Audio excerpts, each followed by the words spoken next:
की महिला प्रकोष्ठ की जिला अध्यक्ष लवली नवाब, लवली नवाब जी से आग्रह होगा कि आए। आज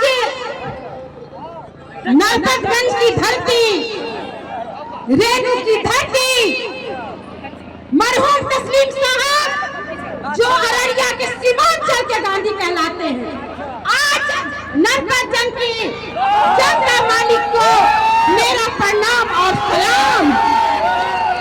आज ये जो जन सैलाब है, ये बदलाव की लहर है, ये परिवर्तन की लहर है।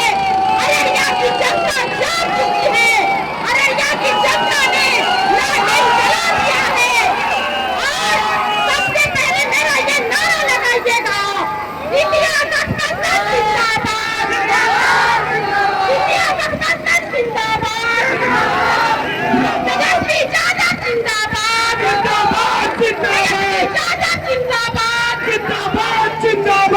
सोनी जिंदाबाद, सोनी जिंदाबाद, आलम जिंदाबाद, नरपतगंज